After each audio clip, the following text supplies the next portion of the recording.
Karibu katika channel yako pendwa ya Feaboy kwa update zote kuhusu ajira, elimu pamoja na mbinu mbalimbali za kuweza kutengeneza pesa kupitia simu yako ya mkononi.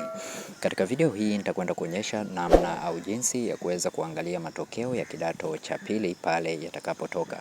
Kumbuka matokeo haya bado hayajatoka ila yanatarajiwa kutoka siku za hivi karibuni. Kwa hiyo namna rahisi ya kuweza kuona, ingia katika simu yako sehemu ya Google au Chrome. Pale search neno NECTA na website ya NECTA itaweza kufunguka.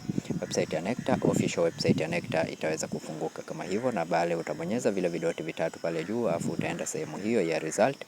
Baada ya hapo utaenda moja kwa moja kwenye sehemu ya FTNA. FTNA maana yake ni Form 2 National Assessment, Form 2 National Assessment au matokeo ya kidato cha pili. Kwa hiyo utayagusa hapo matokeo hayo ya kidato cha pili ili uweze kuyaangalia hayo matokeo ya kidato cha pili. Utabonyeza kwenye FTNA na baada ya kubonyeza basi yataweza kufunguka sehemu hiyo ambapo unaona 2024. Basi matokeo haya yatakapotoka hapo itaonekana 2025. Kwa hiyo unachotakiwa kufanya ni kugusa link iliyopo chini yake hapo. Utabonyeza hiyo link ambayo ipo chini yake hapo ili uweze kuona matokeo haya kwa usahihi kabisa, na utachagua shule ambayo unataka kuangalia matokeo yake.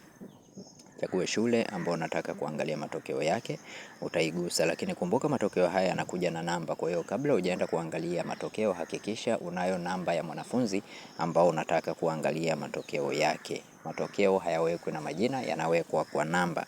Kwa hiyo hakikisha unayo namba ya mwanafunzi ambao unataka kuangalia matokeo yake. Kabla hujaenda kuangalia, zingatia hiyo. Na kwa wewe ambaye ni mara yako ya kwanza kuingia katika channel hii ya Feaboy, tafadhali bonyeza neno subscribe, like video hii na share video hii kwa wengine wengi zaidi, ili waweze kupata taarifa ya namna ya kuweza kuangalia matokeo ya Form 2 kwa kutumia simu yako au kompyuta yako pale yatakapotoka. Lakini pia unaweza ukajiunga na grupu la Feaboy kwa update zaidi. Linki ya kujiunga na grupu ipo katika description ya video hii. Asante na karibu.